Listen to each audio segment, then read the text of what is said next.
to protect our country from the impacts of climate change, and a plan to lead the world in a coordinated assault on a changing climate.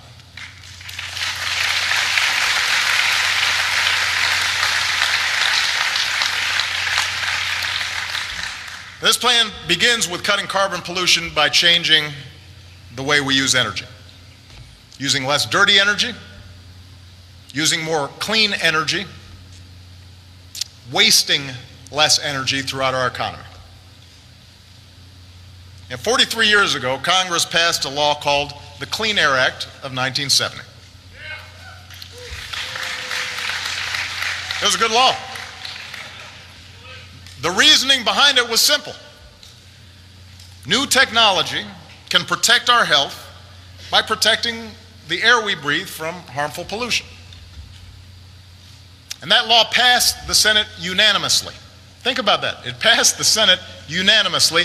It passed the House of Representatives 375-1. I don't know who the one guy was. I haven't looked that up. I mean, you can barely get that many votes to name a post office these days.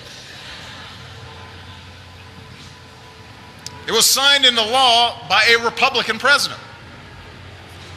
It was later strengthened by another Republican president. This used to be a bipartisan issue. 6 years ago, the Supreme Court ruled that greenhouse gases are pollutants covered by that same Clean Air Act. And they required the Environmental Protection Agency, the EPA, to determine whether they're a threat to our health and welfare. In 2009, the EPA determined that they are a threat to both our health and our welfare in many different ways, from dirtier air to more common heat waves, and therefore subject to regulation. Now, today, about 40% of America's carbon pollution comes from our power plants. But here's the thing, right now there are no federal limits to the amount of carbon pollution that those plants can pump into our air. None. Zero. We limit the amount of toxic chemicals like mercury and sulfur and arsenic in our air or our water, but power plants can still dump unlimited amounts of carbon pollution into the air for free. That's not right, it's not safe, and it needs to stop.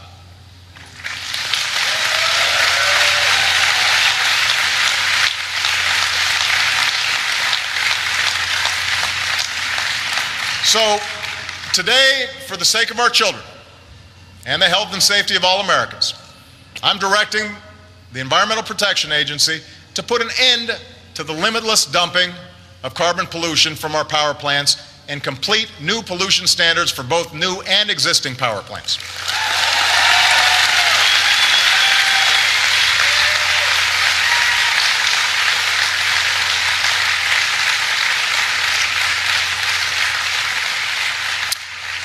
I'm also directing the EPA to develop these standards in an open and transparent way, to provide flexibility to different states with different needs, and build on the leadership that many states and cities and companies have already shown. In fact, many power companies have already begun modernizing their plants and creating new jobs in the process.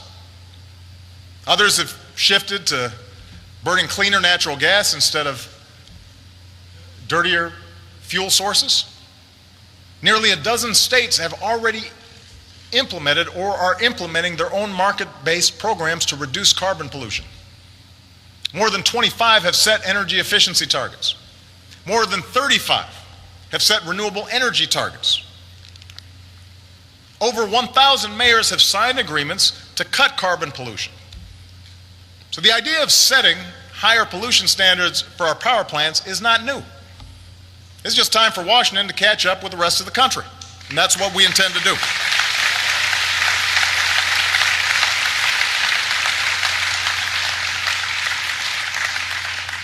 Now, what you'll hear from the special interests and their allies in Congress is that this will kill jobs and crush the economy and basically end American free enterprise as we know it.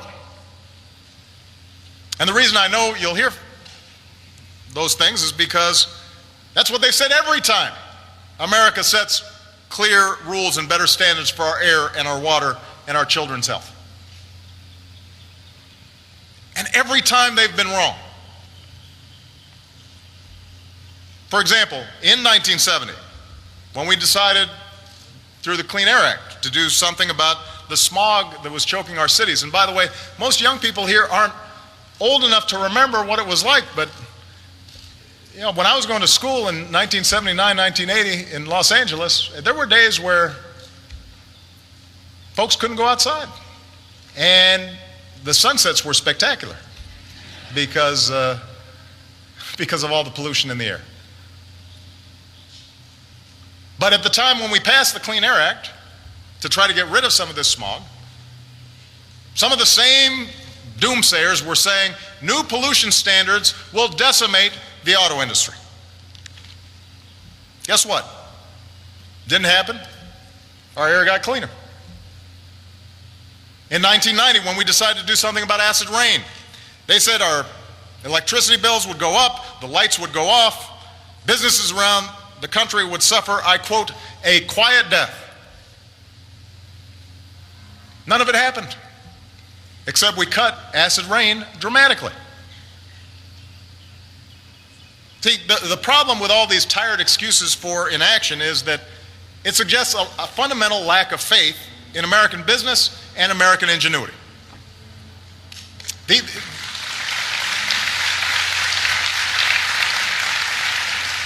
You know, these critics seem to think that when we ask our businesses to innovate and reduce pollution and lead, they can't or they won't do it. They'll just kind of give up and quit.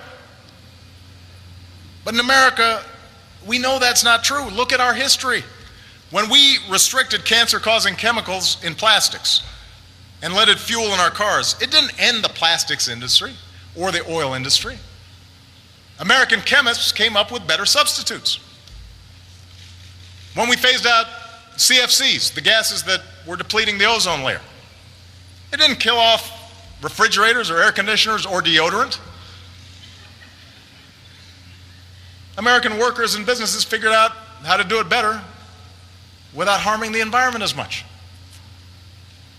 The fuel standards that we put in place just a few years ago didn't cripple automakers. The American auto industry retooled, and today our automakers are selling the best cars in the world at a faster rate than they have in 5 years, with more hybrid, more plug-in, more fuel-efficient cars for everybody to choose from. So the point is, if you look at our history, don't bet against American industry, don't bet against American workers. Don't tell folks that we have to choose between the health of our children or the health of our economy. The old rules may say we can't protect our environment and promote economic growth at the same time, but in America, we've always used new technologies. We've used science, we've used research and development and discovery to make the old rules obsolete. Today we use more clean energy, more renewables and natural gas, which is supporting hundreds of thousands of good jobs. We waste less energy, which saves you money at the pump and in your pocketbooks. And guess what? Our economy is 60% bigger than it was 20 years ago, while our carbon emissions are roughly back to where they were 20 years ago. So obviously, we can figure this out. It's not an either or, it's a both and. We've got to look after our children, we have to look after our future, and we have to grow the economy and create jobs. We can do all of that as long as we don't fear the future, instead we seize it.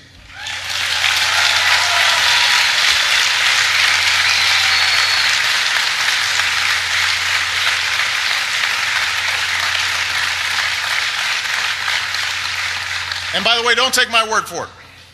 You know, recently more than 500 businesses, including giants like GM and Nike, issued a climate declaration calling action on climate change one of the greatest opportunities of the 21st century.